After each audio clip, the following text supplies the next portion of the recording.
acompañarnos en esta ocasión. Le damos las gracias a todos los que se han venido conectando semana tras semana. Lo que les podría decir de esto es que este programa tratemos de no quedarnos con este conocimiento, sino poder compartirlo con otras personas, porque la esencia, la médula de la profecía, que es un género tan llamativo de las escrituras, tan colorido, la médula de la profecía no es simplemente recrearnos o solamente recrearnos en el conocimiento de, por ejemplo, en este caso específico del libro de Apocalipsis, sino compartir este conocimiento, porque estamos justo en la etapa del mundo donde las escenas del desenlace final de la tierra están por desencadenarse, y por eso es importante que nosotros podamos compartir este material, tanto el escrito como el audiovisual, con nuestros familiares, amigos, vecinos y demás personas con las cuales nos relacionemos. Muy bien, entonces el tema para hoy, los 7 sellos. Con este tema estaremos avanzando, adentrándonos bastante en el libro. Ya la semana pasada llegamos hasta el capítulo 3. Y este segmento de hoy nos llevará hasta el capítulo 8, versículo 1. Para esto les voy a pedir, por favor, que vayan ahí a su Biblia, si la tienen ahí en el teléfono o también allí de forma convencional, tradicional, su Biblia de hojas de papel. Vamos a verlo allí. Vamos a la siguiente lámina entonces. Muy bien, entonces cuando usted va ahí al capítulo 4 de Apocalipsis, capítulo 4, ya la semana pasada dejamos el capítulo 3 con la visión de las iglesias. Cuando usted va al capítulo 4 y entra allí en la narrativa, veamos lo que dice Juan. Juan dice: después de esto, es decir, la visión anterior que él vio de las iglesias, de los candelabros, después de esto miré, y he aquí una puerta abierta en el cielo, y la primera voz que oí, como de trompeta, habló conmigo y dijo: sube acá y yo te mostraré las cosas que sucederán después de estas. Aquí hay varios elementos que tenemos que mencionar, que vale la pena mencionar. Uno tiene que ver con la puerta, y el otro es con la frase final con la que termina el versículo: las cosas que te voy a mostrar después de estas. Así como tratamos de establecerlo la semana pasada, el libro de Apocalipsis es un libro que en principio fue una entrega a las iglesias de Asia, a esas 7 iglesias que el Señor le dijo a Juan de manera bien específica hacia dónde debería haber sido dirigido todo este mensaje consolidado de las visiones de Apocalipsis. Pero con lo que vimos la semana pasada, y también con lo que el mismo libro dice, realmente la revelación es por más de un tiempo. O sea, no solamente el contenido, la revelación, lo que Dios está comunicando aquí, no solamente era para el tiempo de Juan, sino también para otros momentos en la historia y para nuestro tiempo, porque en la primera lección nos dimos cuenta que el tema principal del libro de Apocalipsis es la segunda venida de Cristo, hecho que todavía no ha ocurrido, evidentemente. Pero aparte de esto, ya la semana pasada, con el recorrido que hicimos de las 7 iglesias, nos dimos cuenta que la aplicación histórica es muy importante en el libro, y ya vimos cómo históricamente se comprobaron los hechos que a Juan se le habían revelado previamente. ¿A dónde queremos llegar con esto? Lo que queremos decir con este comentario en relación con el capítulo 4, versículo 1, es que cuando Dios le dice a Juan: y te mostraré las cosas que han de suceder después de estas, lo que realmente Dios le está diciendo a Juan ahí es que las 7 iglesias mencionadas la semana pasada y sus mensajes, esos mensajes eran literales para la iglesia de Éfeso, para la iglesia de Esmirna, Pérgamo, etc. Eran mensajes literales. Pero después de esa época de Juan, del año 100, después de esa época, sucederían otros eventos que son los que contiene esta visión que veremos a continuación. Es decir, que viéndolo desde la perspectiva de Juan, colocándonos en el tiempo, si usted y yo estuviéramos en la perspectiva, en el foco o en el punto de vista de Juan del año 100, más o menos cuando él recibe esta visión, quizás unos 2 años antes, probablemente, veríamos todo esto al futuro. Pero nosotros hoy, que estamos de este lado de la historia, pues parte de lo que vamos a ver hoy día, lo vamos a ver en el pasado. Esto es importante porque siempre el libro Apocalipsis va a estar en más de un tiempo. Lo más probable es que esté en 2 o en 3 tiempos, muchas de las visiones que vemos aquí. Y hay una muy interesante cuando lleguemos a esa instancia en el capítulo 17, que son los reyes, las cabezas y los cuernos de la bestia, Apocalipsis 17. Ahí es muy interesante ese juego de palabras que vamos a encontrar en ese momento, pero vale la pena mencionarlo. Muy bien, una puerta abierta en el cielo. Usted sigue ahí la lectura del capítulo 4, Apocalipsis, la sigue, y usted se va a dar cuenta que cuando Juan continúa su narración, dice que al pasar esa puerta, él entra y ve el trono, ve un trono, el trono de Dios, porque la descripción que se hace aquí en este capítulo 4 Apocalipsis es muy parecida a la del capítulo 1 del libro de Ezequiel en el Antiguo Testamento. Ambas descripciones guardan una relación bastante cercana. Así que esto es una descripción del trono de Dios. Hay ahí una visión majestuosa con 24 ancianos que se sientan ahí alrededor del trono. Hay un arco iris y están unos 4 seres vivientes. Realmente una visión, vamos a decir, al mismo tiempo espeluznante, asombrosa, fantástica y arrobadora en toda su presentación. Ahora bien, el trono de Dios. ¿Dónde está el trono de Dios? Yo le voy a pedir, por favor, que usted vaya al Antiguo Testamento, al libro de los Salmos. Antiguo Testamento, libro de los Salmos. Cuando usted va a los Salmos, va al capítulo 11 o al Salmo 11. Salmo 11, por favor, trate de ubicar allí el versículo 4. Salmo 11, versículo 4. Y usted va a encontrar allí algo muy interesante con respecto al trono de Dios. ¿Dónde está localizado el trono de Dios? Y cuando usted lee allí ese versículo 4, usted se va a dar cuenta lo interesante, porque de una manera muy sencilla dice allí, el Señor Jehová está en su santo templo, Jehová tiene en el cielo su trono, sus ojos ven, sus párpados examinan a los hijos de los hombres. De tal modo que cuando Juan pasa esa puerta y entra allí, esa puerta lo lleva a la sala del trono, pero el trono de Dios, dice la Escritura, como usted lo acaba de leer ahí en el Salmo 11, que el trono de Dios está localizado en el templo de Dios en el cielo. Es decir, que en el cielo hay un templo. Y entonces, en ese contexto del lugar, vamos a ubicarnos. Vamos a la siguiente lámina, por favor. En la siguiente lámina, entonces, en vista de lo que hemos dicho y de esta visión del trono de Dios que hemos mencionado, pasemos a la siguiente lámina. Entonces, vale la pena preguntarnos en este momento de qué templo estamos hablando. ¿Por qué un templo? Vamos a la siguiente lámina, si somos tan amables. Entonces, ese templo de Dios en el cielo es lo que dice el libro de los Hebreos. Vamos ahora a buscar ahí el libro de los Hebreos, por favor, en el capítulo número 8. Vamos a buscar ahí en el capítulo número 8. En el capítulo número 8 del libro de los Hebreos vamos a encontrar allí lo que dice el escritor.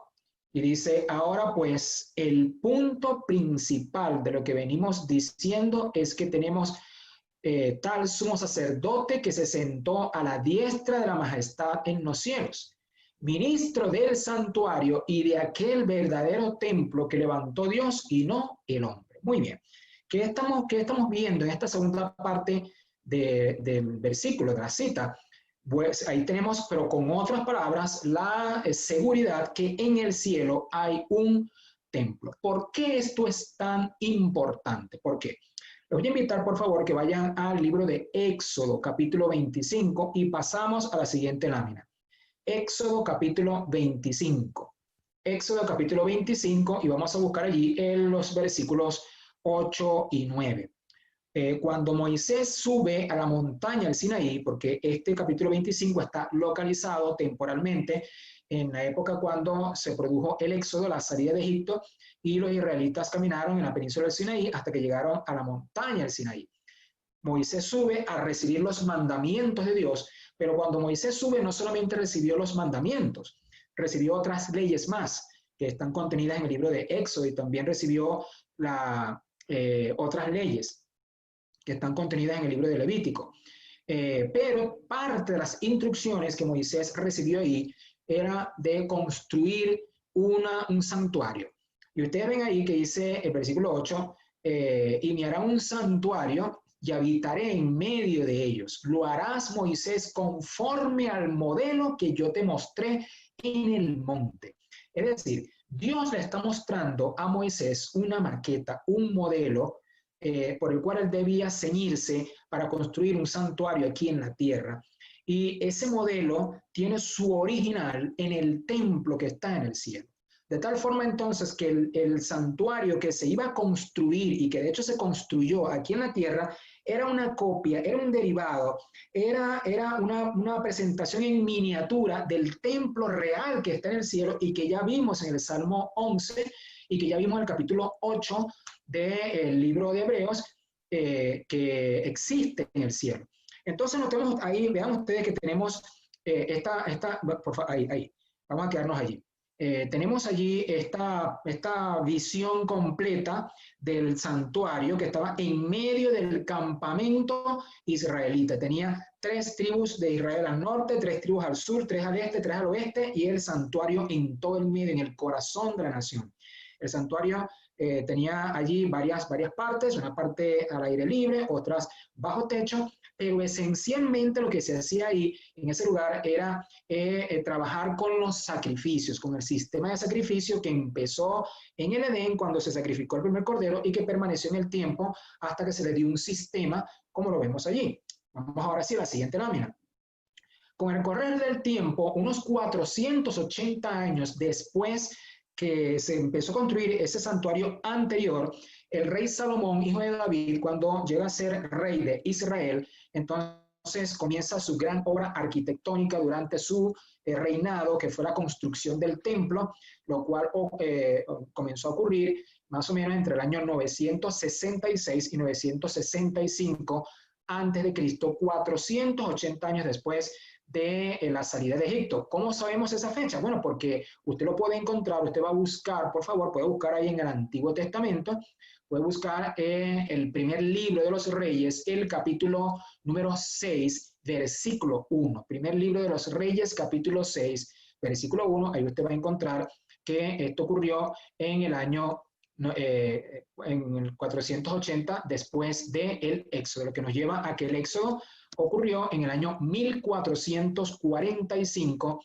durante la 19ª dinastía de los faraones Tutmosis. Por eso Moisés se llamaba Mosis, salvado del agua, porque Tutmosis tenía que ver con reyes cuya vinculación era con el río Nilo. Muy bien, avanzamos entonces a la siguiente lámina. Entonces, pero ese templo de Salomón fue destruido por el rey Nabucodonosor. Usted lo puede encontrar en el libro de Daniel, en el capítulo 1, versículo 1. Recuerde que capítulo número grande, versículo número pequeño. El rey Nabucodonosor vino, hizo 3 invasiones a Jerusalén. En la primera, en el año 606, luego en el 597 a.C., y la tercera, la definitiva, en el año 587, exactamente el 16 de marzo del año 587, según lo mencionan las crónicas babilónicas. Ahí entonces el rey Nabucodonosor destruyó el templo de Salomón. ¿Por qué ocurrió esto? ¿Por qué ocurrió? Bueno, porque Dios vio que el pueblo hizo del centro de la vida, vamos a decir, religiosa, de las ceremonias, el pueblo tomó eso como el fin en sí mismo, se olvidó de Dios y se desconectaron en su relación personal con Dios. Por eso Dios permitió que esto ocurriera. Vamos a la siguiente lámina. Pero unos años después, más o menos por el año 538 a.C., los israelitas volvieron de Babilonia, reconstruyeron nuevamente el templo, pasaron unos años en esta reconstrucción y año a año, siguiente lámina, siglo tras siglo, fue creciendo más las adyacencias del templo hasta que paradójicamente el rey Herodes el Grande, el mismo que mandó matar a los niños en ocasión del nacimiento de Cristo, terminó de construir el templo hasta cuando llegó a los tiempos de Cristo, cuando el templo tenía su máximo esplendor. Vamos a la siguiente lámina. Lo que queda de este templo es muy poco, del templo de Jerusalén, porque como muchos de nosotros sabemos, este templo fue destruido en el año 70 por los romanos. Allá hay, en la parte derecha de esta lámina, hay una fotografía de un grabado, de un alto relieve que un artista italiano hizo para conmemorar la toma del templo. Vean ustedes cómo ahí se ilustra la forma como los romanos cargaron con los utensilios del templo, de lo cual no se supo absolutamente más nada. Así que ese alto relieve que tenemos ahí es un testimonio artístico muy importante de cómo los romanos no solamente destruyeron el templo, sino que también se llevaron sus utensilios. En la siguiente lámina, entonces, vamos a ver allí que esta fotografía intenta un poco representar los restos del templo, lo que queda, aunque no es muy seguro. O sea, el acuerdo en la comunidad arqueológica no es uniforme en cuanto a que ese muro que usted ve allí, mundialmente conocido como Muro de los Lamentos, sea realmente o no sea lo que queda del templo. Recuerden que Jesús dijo, aquí no quedará piedra sobre piedra. Así que es posible que sea o no sea. Y si nos ceñimos directamente a lo que Jesús dijo, probablemente no era. Pero es un sentimiento nacional del cual se aferran los israelitas para recordar su templo y pensar en un futuro proyecto de una reconstrucción número 3 del templo de Jerusalén. Vamos entonces a la siguiente lámina. Así que el sitio probable donde estaba el templo, si vemos ahora esta mezquita que está allí, que es el segundo lugar más sagrado para el mundo musulmán, esa mezquita que tienen allí con cúpula de oro, que se llama la mezquita de Al-Aqsa. La foto anterior veía la mezquita al fondo, aquí la tenemos de frente, y probablemente esa área que está ahí en azul es el área que ocupaba el templo antiguo de Jerusalén. Así que el primer templo fue derribado por los babilonios, lo reconstruyeron nuevamente, y el segundo templo fue destruido por los romanos y más nunca se destruyó. De tal manera, amigos, que entonces quiere decir que si este templo fue destruido, entonces cuando la Biblia habla en el libro de los Hebreos de un templo, lógicamente no es este templo, porque este templo ya para el primer siglo de nuestra era cristiana ya no existía, así que nos estamos refiriendo al templo de Dios en el cielo. Como otro versículo más, un tercer versículo, para que ya terminemos de cerrar este tema de la demostración bíblica de un templo en el cielo, usted puede buscar el libro Segunda de Crónicas, el segundo libro de las Crónicas, el segundo libro de las Crónicas en el Antiguo Testamento, y va a buscar el capítulo 30. En ese capítulo 30 usted va a encontrar allí un episodio con el rey Ezequías. Segundo libro de las Crónicas, capítulo 30. Y usted se va a ir por todo el capítulo y va a buscar el último versículo, que habla del último día cuando estaban cerrando la fiesta que estaban celebrando allí en esa ocasión. Y dice la Biblia que entonces los sacerdotes se colocaron en pie y oraron por todo el pueblo. Y su oración subió a la habitación de su santuario. Están hablando de Dios. Cuando dicen de su, se refieren a Dios como en tercera persona. Las oraciones subieron a la habitación de su santuario. Ven ustedes cómo termina el versículo de forma sorprendente, al cielo. Es decir, que aún en el Antiguo Testamento encontramos citas claras que señalan como el templo original de Dios en el cielo. Muy bien, vamos a la siguiente lámina. Muy bien, entonces dicho esto, de ahí mismo en el libro de los Hebreos, en el capítulo 9 ahora, usted regresa a Hebreos otra vez, ya no en el capítulo 8, usted va a ir ahora al capítulo 9, por favor, vaya al capítulo 9 de los Hebreos, Hebreos Nuevo Testamento, recuerde capítulo número grande, versículo número pequeño. Usted va a buscar Hebreos capítulo 9, versículo 9. Capítulo 9, versículo 9. El escritor, que es el apóstol Pablo, Luego que en ese mismo capítulo, en los primeros 6 versículos, él está haciendo una descripción del santuario antiguo, del santuario de Moisés, del Antiguo Testamento de Salomón. Él dice ahora en el versículo 9 que todas esas dependencias, que todos esos departamentos del santuario antiguo eran símbolo para el tiempo presente. Es decir, derribado aquel templo que ya no existe, todo ese templo era un símbolo para el tiempo presente. Lo que quiere decir que la realidad que nos rige a nosotros hoy, en esta época de la historia, ya no la rige un templo en la tierra, sino el templo del cielo, donde ya leímos en el capítulo 8, ahí en la página anterior, que Jesucristo está sirviendo en ese templo. Vamos a la siguiente lámina. Entonces, muy bien, ya teniendo en cuenta esto, es muy importante que hagamos un vistazo aquí para poder entender la visión del capítulo 4 y 5 que vamos a ver en este momento. Muy bien, entonces en el santuario antiguo tenemos ahí esa vista general, una vista que tiene el área al aire libre, que es donde está ahí ese sacrificio con el humo, y el área bajo techo. Esa parte allí al aire libre se llama atrio, que era donde se ofrecían los sacrificios 2 veces al día, una vez en la mañana y otra vez en la tarde, a las 9 de la mañana más o menos y a las 3 de la tarde. Vamos a la siguiente lámina, por favor. En la siguiente lámina, entonces podemos constatar que cada uno de esos elementos que tiene el santuario antiguo tiene un símbolo para el presente, porque ese cordero que se ofrecía allí a las 9 de la mañana y a las 3 de la tarde tiene su verdadero significado en el verdadero sacrificio que es Cristo Jesús, el cual es el Cordero de Dios que quita el pecado del mundo. Es decir, todos esos corderos que se ofrecían en la antigüedad, todos esos corderos era símbolo del verdadero sacrificio que se hizo en la cruz del Calvario con el Hijo de Dios. Vamos a la siguiente lámina, por favor. Entonces, en la siguiente lámina podemos ver la siguiente dependencia. Ahora entramos, vean ustedes cómo ahí dejamos algunas ilustraciones como en forma de maqueta allí en vista lateral. Una está con el techo como medio puesto para que veamos más o menos la disposición de las áreas internas. Ya cuando entramos allí, encontramos 2 departamentos, un área un poco más grande y una más pequeña, separadas por una cortina o velo. La primera parte se le llama lugar santo y detrás de la cortina se llama lugar santísimo. Vamos a la siguiente lámina.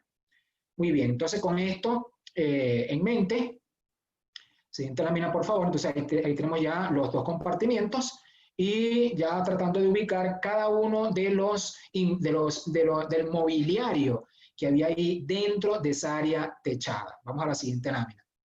Entonces, una vez ya que estamos ubicándonos, llegamos al lugar santo, ahí que es la primera parte antes de la cortina. Siguiente lámina, por favor.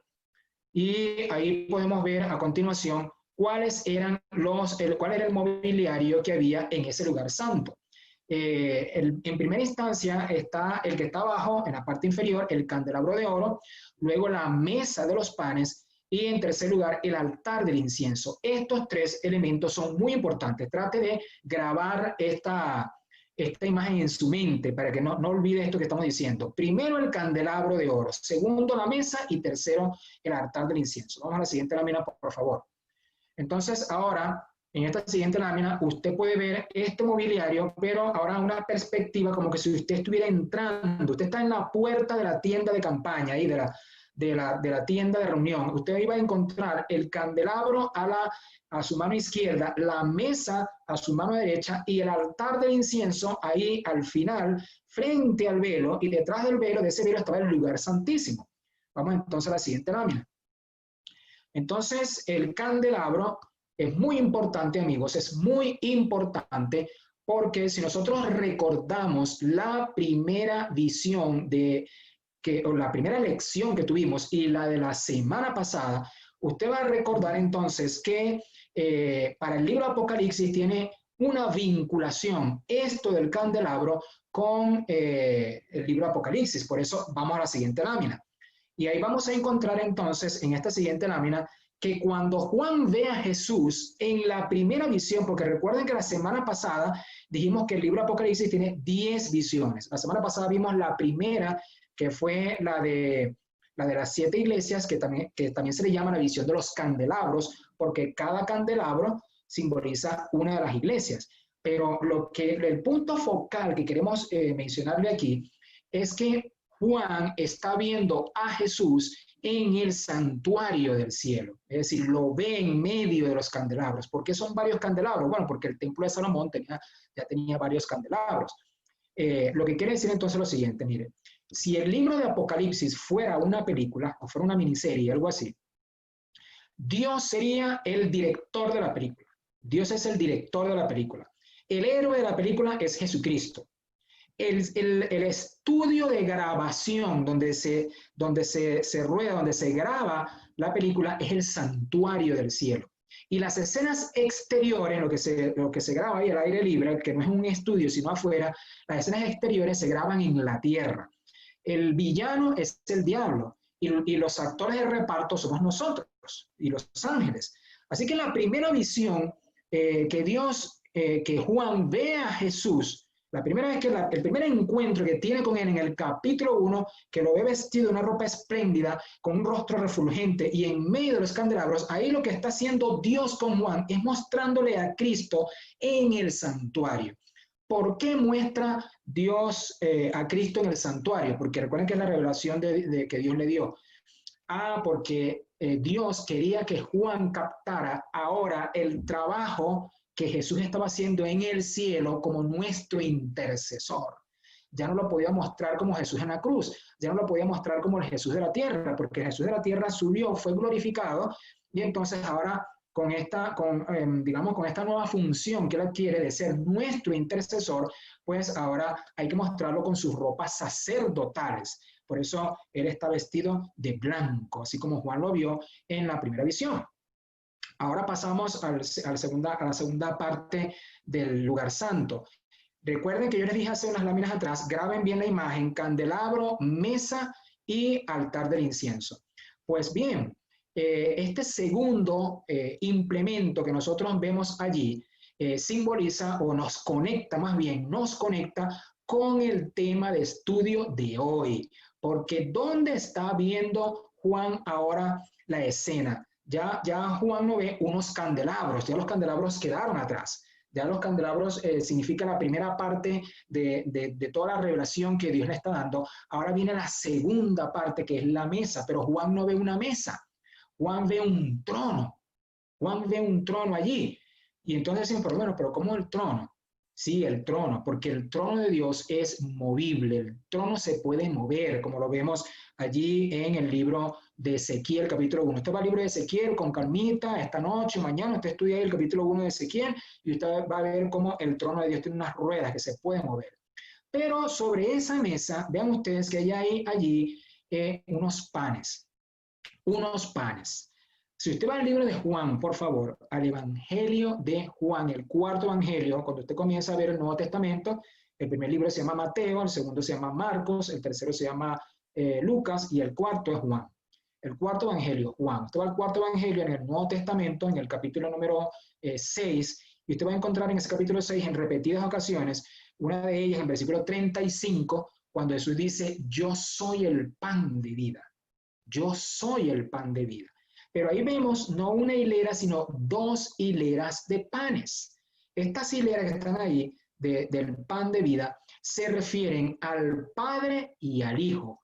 ¿Cómo lo sabemos? Bueno, porque el libro de Hebreos, en la misma cita que les dije hace un rato, dice ahí que, ahora bien, el Hebreos capítulo 8, versículo 1, 8.1, Hebreos capítulo 8, versículo 1, dice ahí, el punto principal que venimos diciendo es que tenemos tal sumo sacerdote que se sentó a la diestra de la majestad del poder de los cielos. Es decir, que una hilera de panes simboliza al Padre y la otra hilera de panes representa al Hijo intercediendo en una posición favorable.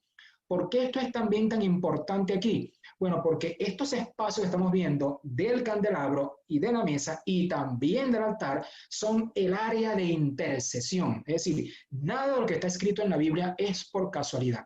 Cuando usted ve ahí a Cristo en esa cita de Hebreos 8:1, lo ve que está a la derecha de la majestad del poder. Lo que está diciendo ahí la Biblia es que Cristo está intercediendo. ¿Cómo lo sabemos? Bueno, porque en el mismo libro de los Hebreos, usted busca el capítulo 7, busca el capítulo 7, lo que tienes que pasar una paginita, capítulo 7, y usted va a encontrar en el versículo 22, Hebreos 7, 22, que dice que Cristo es el fiador de un mejor pacto. ¿Cuál pacto? Bueno, el nuevo pacto, el de la sangre de Cristo. Y en el 24 y 25, específicamente el 25, dice allí que Cristo está en este momento y que continúa intercediendo por todos nosotros.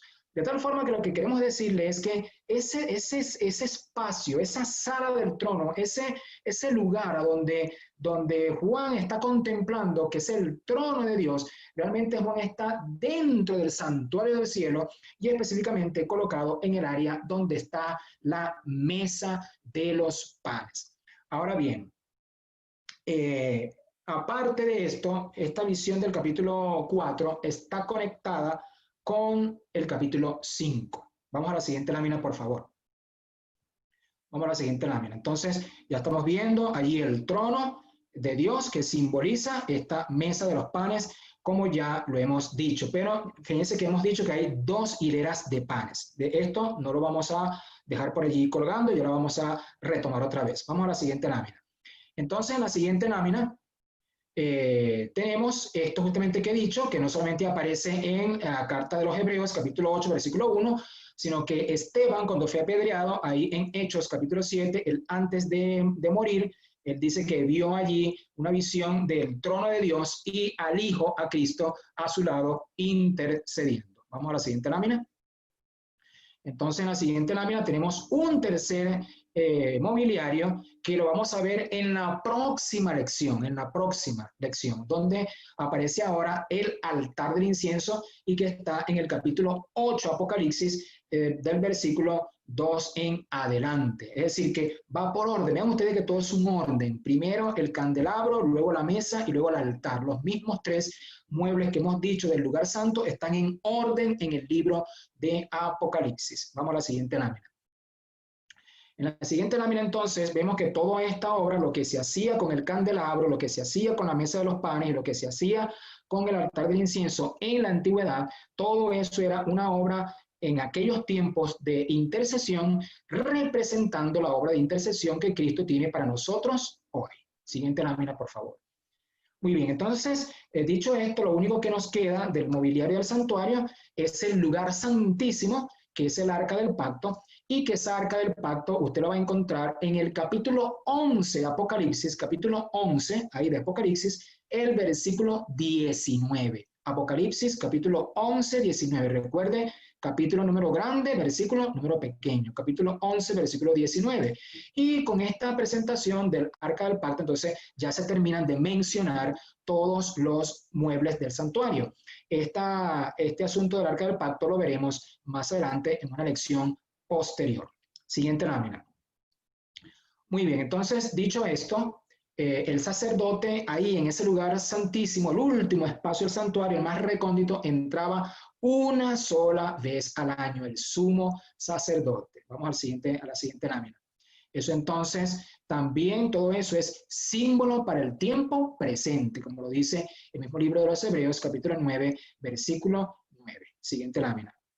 Muy bien, entonces, al llegar a estas instancias, como ya lo hemos dicho, que todo lo antiguo era símbolo para el tiempo presente, entonces quiere decir que los sacerdotes también son símbolos para el tiempo presente, como ya lo vimos en el capítulo 7 del libro de los Hebreos. Siguiente lámina. Entonces, eso nos dice que hoy es clave, importante, el trabajo de Cristo como intercesor, como nuestro abogado defensor. Por eso aparece allí en la primera carta de Juan, casi al final de la Biblia, en la primera carta de Juan, en el capítulo 2, versículo 1, cuando la Biblia dice, hijitos míos, no pequéis, pero si alguno peca, abogado tenemos para con el Padre, a Jesucristo el justo. Así que, querido amigo que tú nos escuchas en este momento, cualquiera sea tu situación, cualquiera sea tu problema, cualquiera sea tu dolor de cabeza, cualquiera sea cualquier asunto que estés en este momento atravesando, recuerda que tienes un defensor en el reino de los cielos, a Cristo Jesús. Vamos a la siguiente lámina. Entonces, en la siguiente lámina, tenemos que cuando Jesús se va al cielo, entonces es recibido allá y ungido como sacerdote. Él es el intercesor. Es por esta razón, esta lámina que yo les había presentado en la primera lección, esta primera lámina, donde aparece Jesucristo ahí ministrando a favor de la humanidad en el santuario del cielo, y que es la misma presentación que Juan tiene de él cuando se le manifiesta en la primera visión. Es por esta razón que Cristo se presenta vestido de esta manera y no de otra, porque Cristo se le presenta a Juan como el sacerdote que está intercediendo por nosotros en el santuario del cielo. La siguiente lámina. Entonces, bien, por esto es importante los méritos de Cristo, porque Cristo está allá intercediendo por nosotros, por sus logros, por lo que Él hizo, por su sangre en la cruz, por su resurrección, y es lo que nos da a nosotros el derecho de acercarnos a Dios, de manera confiada, de acercarnos confiadamente al trono de la gracia. De tal manera que la salvación no es asunto, no nos salvamos por conducta, no nos salvamos por actos, no nos salvamos por cosas buenas que hagamos, nos salvamos porque Cristo murió en nuestro lugar, es nuestro representante, y por sus méritos seremos aceptados en el reino de los cielos, porque Él es el fiador de un mejor pacto. Siguiente lámina, por favor. Muy bien, entonces, al decir esto, entonces vamos al capítulo 5, por favor. Llegamos al capítulo 5 y encontramos que en el capítulo 5, el que está sentado en el trono tiene algo en la mano. Usted comienza a ver allí el capítulo 5 y encuentra a Dios, que es el que está ahí en el trono. Dios tiene algo en la mano. Y lo que tiene en la mano es un libro sellado con 7 sellos. Un libro sellado con 7 sellos. Y se preguntó allí a todos los que estaban ahí reunidos, los 24 ancianos, los seres vivientes, se alzó la voz y preguntó: ¿quién es digno de tomar el libro de aquí de la mano del que está sentado en el trono, de Dios el Padre? Y entonces no se oyó a nadie, ni en el cielo, ni en la tierra, ni debajo de la tierra, en ningún lado. Y Juan dice: yo me puse a llorar porque no se encontraba nadie. Pero vino uno de los 24 ancianos y le dijo: Juan, no llores, mira, he aquí que el león de la tribu de Judá ha vencido para tomar el libro. Y cuando Juan se voltea, no ve un león, sino que ve un cordero. Un cordero, y dice ahí como inmolado, como sacrificado. Ah, ¿por qué? Porque el sacrificio de Cristo, digamos que es el sacrificio que simbolizaba el cordero antiguo, es lo que le da el sentido al santuario del cielo. Es decir, vean ustedes que cuando Juan se voltea, y en Apocalipsis 5, no ve el león, sino que ve un cordero. ¿Por qué? Porque los méritos de Cristo, que era lo que decía la lámina anterior, los méritos de Él, su muerte en la cruz, su sangre y su resurrección, es lo que le da el derecho de ser nuestro intercesor, nuestro salvador, nuestro fiador. Y es lo que le da el derecho de ir a tomar de la mano del que está sentado en el trono, de tomar ese libro para poder destaparlo. Vamos ahora a la siguiente lámina. Entonces vamos a la siguiente lámina y nos damos cuenta que el Cordero toma ese libro sellado. Vamos a ver allí, por favor, bueno, mientras se coloca la imagen. Entonces decíamos que ese Cordero como inmolado va y toma de la mano del que está sentado en el trono, toma el libro, y entonces es un rollo sellado con 7 sellos, como una especie de libro con broches. A ver, si tenemos ahí problemas, yo puedo compartir pantalla desde aquí. Ustedes me dicen si tenemos ahí, porque no veo la presentación. Ustedes me dicen si la comparto desde aquí mismo. ¿Se ve la presentación ahí? ¿Aló? No se ve, pastor. ¿No se ve? Ok, entonces permíteme. Entonces yo compartir pantalla desde aquí, y entonces para que sigamos lo que estamos haciendo. Ok, voy a compartir yo mi pantalla de aquí. Muy bien, aquí lo tenemos. Ahí sí se ve ahora, ¿verdad? Dígame si se ve. Sí.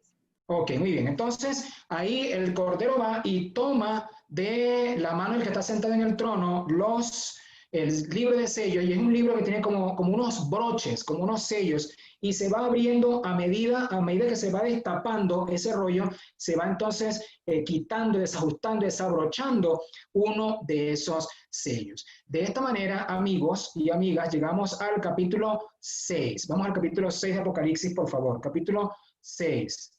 En el capítulo 6 de Apocalipsis, ahí usted va a ver que cada vez que va abriendo un sello, abre un primer sello, abre otro sello, y el tercero y el cuarto son o sea, he tratado de tomar esa ilustración como especie de broches, y entonces los primeros 4 broches son 4 caballos. El primer broche, el primer caballo, blanco, el segundo rojo, el tercero negro y el cuarto amarillo. ¿Qué significan esos 4 caballos? Tanto que se ha escrito sobre ellos en la historia. Hay hasta libros que se han titulado Los 4 jinetes del Apocalipsis. ¿Qué serán estos 4 jinetes? ¿Qué serán estos 4 caballos?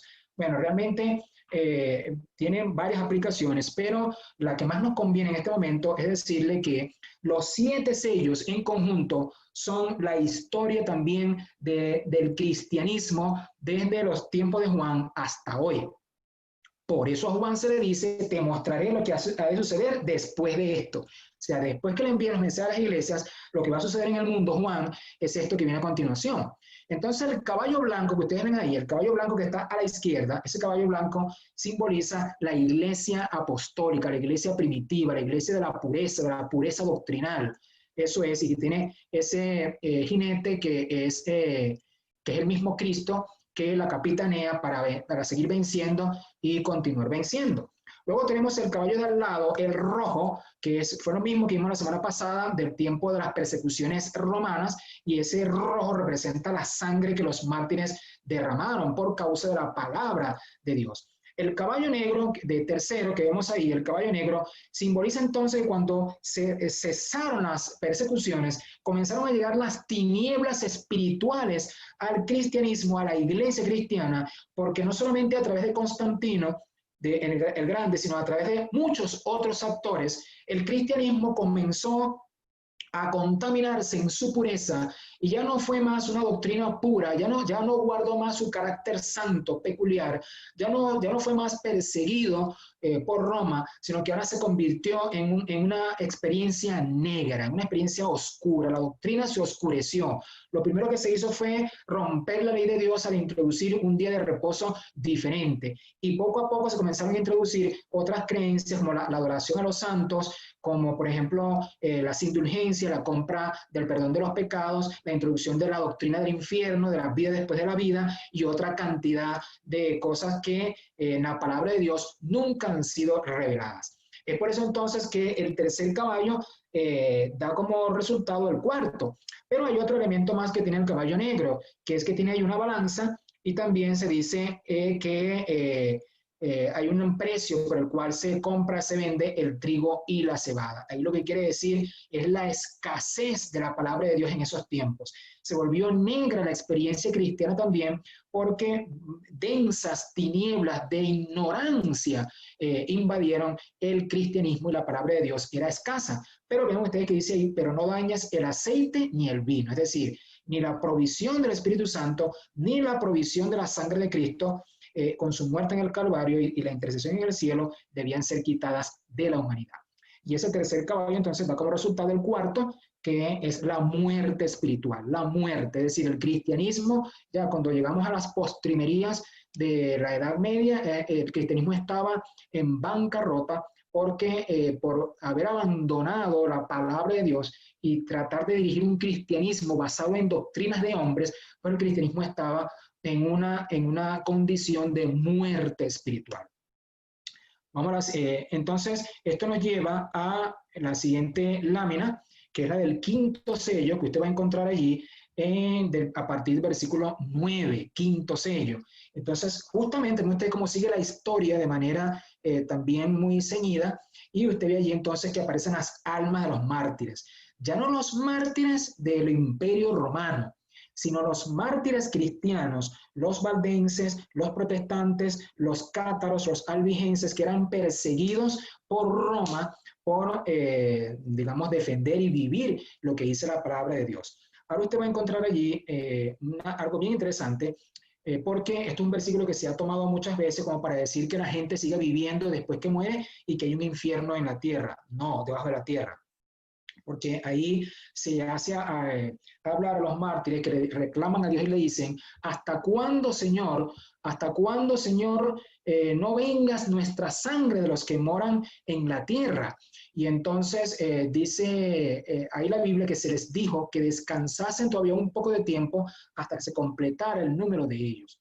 Realmente este versículo no quiere decir que las personas siguen viviendo después que mueren, no, porque el libro de Eclesiastés, que está en el Antiguo Testamento, tanto en el capítulo 9 como en el capítulo 12, ahí explican que el ser humano cuando muere, su memoria, su mente no sigue funcionando, la persona está muerta, y que cuando la persona muere, ocurre un proceso inverso a lo que ocurrió en la creación del hombre.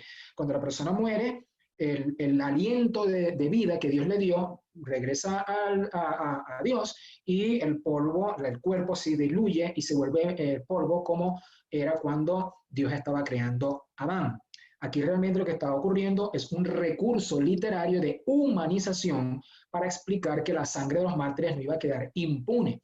Este es un recurso que se utiliza también en el libro de Génesis, cuando Caín mata a Abel, que Dios le dice a Caín, ¿qué has hecho? La sangre de tu hermano Abel clama a mí desde la tierra. No es que la sangre clama, porque la sangre no habla. Pues en este mismo contexto, en esta misma más o menos comparación, están estos mártires hablando con Dios, pero no es que ellos están vivos, sino que es una forma de decir que la sangre de ellos no quedará impune. Esto entonces nos lleva a casi finales de la Edad Media y entonces llegamos aquí a el sexto sello. Vamos a la siguiente lámina. Sexto sello, que ya llegamos al versículo 12 del sexto sello, del versículo 12 en adelante. Entonces, noten ustedes que el versículo 12, 13, 14, hasta el final del capítulo 6 es el sexto sello, pero hasta ahora lo más importante a lo que le vamos a dar consideración aquí es a los primeros 3 versículos, porque vean ustedes que dice que hubo un gran terremoto. Ese gran terremoto ocurrió, vean ustedes que la fecha que tiene, 1 de noviembre de 1755, en Lisboa, ocurrió este terremoto, que si en aquel tiempo hubiesen existido instrumentos de medición como el sismógrafo, fácilmente este terremoto hubiese sobrepasado la escala de 10, porque aunque fue en Lisboa, se sintió en África y su radio de acción fue tan grande que hasta aquí en las Islas de las Antillas se sintió. Imagínense ustedes la magnitud de ese terremoto. Y es muy importante este dato histórico porque concuerda con el sello anterior, con el quinto, porque el quinto estamos hablando de finales del siglo XVII. Aquí estamos ya en el siglo XVIII. Luego también dice el versículo, ustedes lo ven ahí en Apocalipsis capítulo 6, versículo 12, que el sol se puso negro y la luna como sangre. Esto ocurrió el 19 de mayo de 1780 en la costa de Nueva Inglaterra, en los Estados Unidos, de una forma sorprendente. Y usted dirá, ¿pero por qué los Estados Unidos? ¿Por qué no en África? ¿Por qué no en China o en Japón? Bueno, porque en esos lugares no había contacto con la palabra de Dios, no había una presencia mayoritaria de personas lectoras de la Biblia y que pudieran comprobar con lo que estaban viendo lo que estaba escrito. Y finalmente, el versículo 13, se dice ahí que las estrellas cayeron del cielo como la higuera deja caer sus higos sobre la tierra. Este evento de manera impresionante ocurrió el 13 de noviembre de 1833. Entonces, vean ustedes lo que tenemos a continuación. En el versículo 14 tenemos ahí, y el cielo se enrolla como un pergamino, y todos los montes fueron mudados.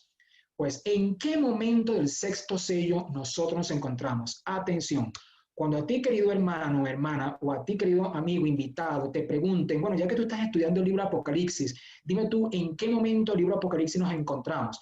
Tú le vas a decir, en medio del sexto sello, entre los versículos 13 y 14. El 13 ya se cumplió, y se cumplió en el año 1833. Y el versículo 14 todavía no se ha cumplido. Así que estamos en medio del sexto sello. Todavía falta parte del sexto sello que debe cumplirse. Ahora bien, ¿qué está pasando aquí? ¿Qué ocurre? Aquí ocurre una escena muy interesante de la Biblia, porque lo que está haciendo la Biblia aquí en este momento, queridos amigos, lo que voy a compartir con ustedes a continuación, es algo parecido a lo que yo estoy haciendo con ustedes en Zoom en este momento. ¿Qué estoy haciendo yo con ustedes en Zoom en esta misma hora? Yo estoy compartiendo pantalla. Compartiendo pantalla. ¿Por qué estoy diciendo esto? Porque en Apocalipsis 6, al llegar al sexto sello, ¿saben ustedes qué ocurre? Se comparte pantalla. Entonces tenemos en un lado de la pantalla está Apocalipsis capítulo 6 en el sexto sello y en el otro lado de la pantalla está el capítulo 7 de Apocalipsis, los primeros 8 versículos. Así que yo te invito por favor que pase la página, dejamos por un momento Apocalipsis capítulo 6, lo dejamos ahí pendiente y vamos a enfocarnos un segundo en el capítulo 7. Vean ustedes que dice la Biblia que después de esto vi a un ángel que sale de donde sale el sol y tiene algo en su mano, teniendo el sello del Dios vivo. Pero mientras eso ocurre, también hay 4 ángeles que están deteniendo los vientos que soplan sobre la tierra. En el libro de Apocalipsis, los vientos son símbolo de calamidades, de conflictos bélicos, de conflicto entre las naciones, de la animosidad de la población del mundo a gran escala, de grandes catástrofes. Entonces están estos ángeles que están reteniendo esos vientos para que no sople. Pero entonces sale ahora, mientras tanto, este ángel con el sello de Dios. Y ven ustedes que la Biblia dice, no dice simplemente el sello, dice el sello del Dios vivo. El sello del Dios vivo. Eso tiene una importancia que en un momento lo vamos a aclarar. Y decía, entonces le gritaban a los ángeles, a los otros que estaban allí reteniendo los vientos, y le dicen, no suelten los vientos hasta que sean sellados los siervos de nuestro Dios. Entonces, ¿qué estoy diciendo yo aquí? Estoy diciendo que la pantalla está compartida, que una mitad de la pantalla está Apocalipsis 6 y en la otra mitad de la pantalla Apocalipsis 7. ¿Qué estoy diciendo? Estoy diciendo que falta por cumplirse la segunda parte concluyente del sexto sello, que no se ha cumplido. La segunda parte del sexto sello no se ha cumplido. Entonces, ¿por qué no se ha cumplido desde el versículo 14 en adelante, cuando habla del fin del tiempo de gracia del mundo entero? ¿Por qué no se ha cumplido? Porque todavía está pendiente este capítulo 7. Es decir, Dios no ha dejado que la historia de este mundo se termine. Es decir, Dios no ha permitido que las grandes catástrofes que podrían acabar con este mundo, Dios no ha permitido que eso ocurra, porque si ocurre, entonces sería el fin de todo y muchas personas que pudieran ser salvadas no se van a salvar. Es decir, que no es cierto en verdad que el ser humano está esperando por Cristo para que Cristo venga por segunda vez. Es al revés. Es Dios que está esperando por el ser humano para que tome en serio su salvación, para que pueda aceptar, comprar la oferta divina de la salvación, para que crea en su Hijo Jesucristo, para que sean perdonados sus pecados, para que experimente un nuevo nacimiento, para que le dé un giro a su vida, para que pueda cambiar su experiencia de vida, pueda aceptar a Cristo, pueda ser salvado.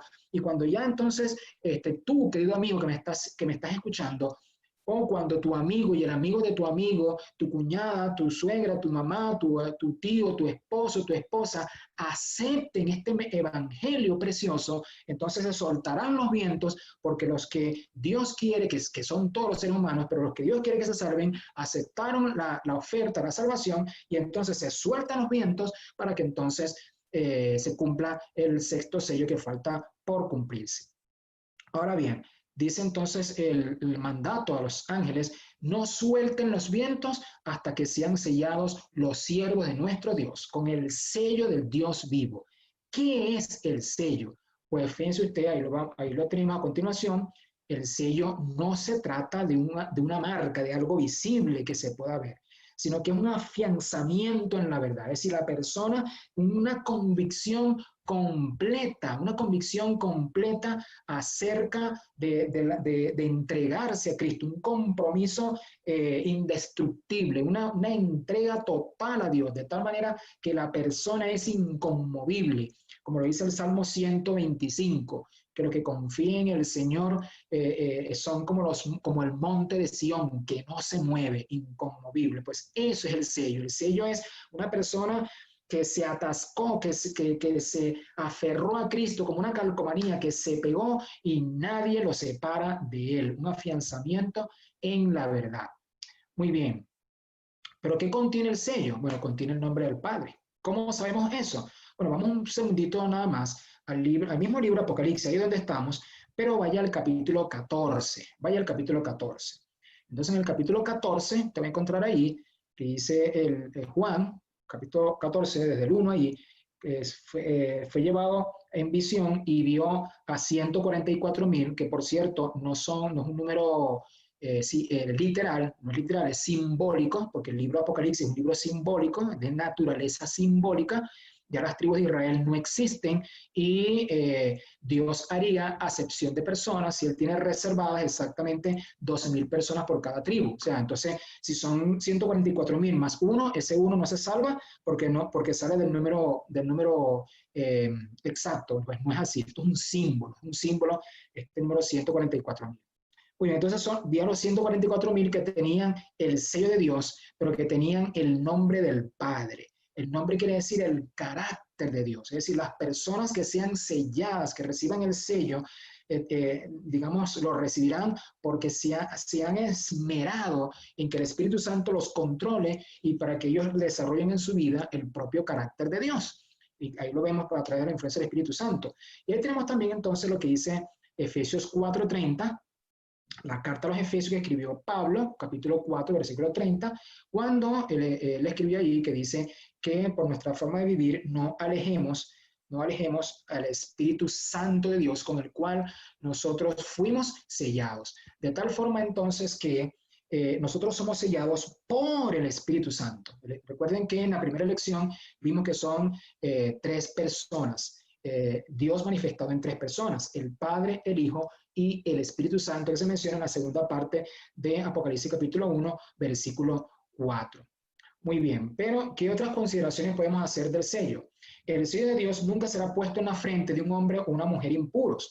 Nunca será puesto sobre la frente de seres humanos ambiciosos y amadores del mundo. Nunca será puesto sobre la frente de hombres y mujeres de corazón falso y engañoso. Pero ¿quiénes sí lo recibirán?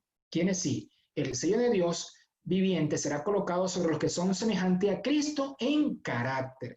Así que para todos nosotros, los que estamos en esta transmisión, que quizás tenemos ese problemita con el carácter, que nos molestamos con mucha facilidad, que cualquier cosa nos molesta, pues para nosotros hay esperanza, porque Dios nos quiere sellar. Y si personas, por ejemplo, tan violentas en la historia como Moisés, como el rey Manasés, como el mismo Nabucodonosor, como el apóstol Pablo, como el mismo Juan. Fíjense que Pablo salió a matar cristianos y Dios lo transformó. Manasés fue el rey más terrible que hubo en Jerusalén, que estuvo más de 50 años matando personas y se arrepintió. Nabucodonosor, sanguinario, conquistador, se arrepintió. Moisés mató a un hombre y llegó a ser el hombre más manso de la tierra. Y Juan, que era el hijo del trueno, pues llegó a ser el discípulo del amor. Si ellos lo lograron, tú también lo puedes lograr. Entonces también dice allí, los que venzan el mundo, la carne y el diablo serán los favorecidos que recibirán el sello de Dios vivo, del Dios vivo. ¿Por qué del Dios vivo? Porque es una relación viviente con Dios, no es una relación muerta, no es una relación con un libro que es la Biblia, con un libro de letra muerta. No, cuando dice que es el sello del Dios vivo es porque es una relación viviente con Dios de todos los días, donde Él me ama y yo lo amo, tenemos una relación de intercambio y yo puedo sentir en mi ser, en mi vida, que Dios me habla, que Dios se comunica conmigo, que Dios me consiente, que Dios me bendice y que Dios me dirige. Y finalmente dice ahí, que el sello del Dios viviente se coloca sobre aquellos que con plena conciencia descansan el día del reposo del Señor. Ya en las dos lecciones anteriores ya hemos explicado bastante del tema del sábado y de todas esas citas que están ahí, que esta es la tercera lección donde mostramos este cuadro, el versículo clave es el que está en todo el medio ahí, que dice Ezequiel 20:20, porque en ese versículo del profeta Ezequiel en el Antiguo Testamento se dice que el sábado es el distintivo, la señal distintiva, el sello distintivo con el que Dios separa y, digamos, tiene a su pueblo digamos, catalogado. Es decir, la señal distintiva para nosotros detectar cuál es el remanente de Dios en este mundo es el sábado, porque es la señal que Dios ha colocado para distinguir a su pueblo. Esta lámina también ya la hemos visto en otras ocasiones, de cómo podemos hacer una demostración muy fácil de que el sábado es el sello de Dios con el sencillo momento, o más bien la sencilla cita de cuando Jesús fue sepultado. Vean ustedes en pocos versículos, en Lucas 23:54, encontramos que el viernes es llamado día de la preparación. En los dos versículos siguientes, al sábado se le llama día de reposo, y al versículo siguiente, que es Lucas 24:1, se le llama el domingo, primer día de la semana. Si no hay cambio, esto es así. Por lo tanto, el sábado también forma parte de ese sello de Dios que Él tiene allí en la Escritura. Y entonces llegamos así al séptimo sello, que se encuentra en el capítulo 8, versículo 1, y donde finalizaremos hoy. Séptimo sello. Entonces veamos allí. Dice, cuando usted lee el capítulo 8 de Apocalipsis, versículo 1, séptimo sello, entonces vemos ahí, cuando se abrió el séptimo sello, se hizo silencio en el cielo como por media hora. Silencio en el cielo totalmente callado. ¿Pero por qué media hora? ¿Será que es una media hora nada más? No, porque hay un principio de interpretación de la profecía en la Biblia, que un día equivale a un año.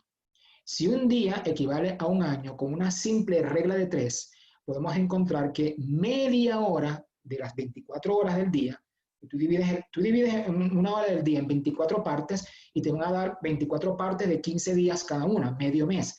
Pero si en vez de ser una hora es media hora, ya no son 15 días, sino 7 días. El sol, el cielo se queda en silencio porque el cielo se vacía. ¿Por qué se vacía? Porque Cristo viene a la tierra con sus decenas de millares de ángeles, como lo dice la carta de Judas, ahí en el Nuevo Testamento, antes de Apocalipsis, está la carta de Judas, y dice ahí que el Señor viene a la tierra, el Señor Jesucristo viene con sus santas decenas de millares de ángeles, y además viene con la gloria del Padre, es decir, que vienen aquí a la segunda venida de Cristo para el encuentro glorioso con su pueblo y llevarlo al reino de los cielos. Así que todo el proceso, desde la salida de Cristo del cielo hasta que Cristo llegue al cielo de nuevo con los redimidos, será un proceso que tardará 7 días. Dentro de esos 7 días, Cristo viene aquí a la tierra y viene el proceso donde todo ojo le verá, y aún los que le traspasaron, como lo vimos en la primera lección. Entonces, amigos, en vista de esto, aquí tenemos entonces los 7 sellos. Los 4 caballos, el altar, las escenas cósmicas y la segunda venida de Cristo a la tierra. Por lo tanto, ¿qué debemos hacer? En vista de estos sellos, en vista de que nosotros estamos en este momento por la completación del sexto sello, en vista de que estamos en este paréntesis Apocalipsis capítulo 7, en vista de que Dios está esperando por nosotros, por nuestra decisión, para soltar los vientos y entonces que estemos ya sellados, lo que Dios quiere es esto. Lo que Dios quiere es que experimentemos este versículo que está aquí. Vean ustedes. Pero el fundamento de Dios está firme teniendo este sello. Vean ustedes la palabra sello. Esta palabra sello que aparece aquí, que escribió Pablo, esta palabra sello, es la misma palabra sello que aparece en Apocalipsis capítulo 7, es decir, es la misma palabra. Entonces, ¿qué contiene el sello? Mira lo que dice el sello. Conoce el Señor a los que son suyos. Vean ustedes que hay un elemento de conocimiento mutuo. Conoce el Señor a los que son suyos y apártese de iniquidad, de maldad, todo aquel que invoca el nombre de Cristo. Este es el llamado que Dios tiene para nosotros hoy, que nosotros podamos asumir esta actitud y que de esta manera nosotros podamos ser los bienaventurados, los benditos, los privilegiados, que podamos ser beneficiados con el sello de Dios. Es mi deseo, es mi oración, es mi invitación para todos ustedes, es mi estímulo que en este momento comparto con ustedes para que aceptemos el llamado de Dios.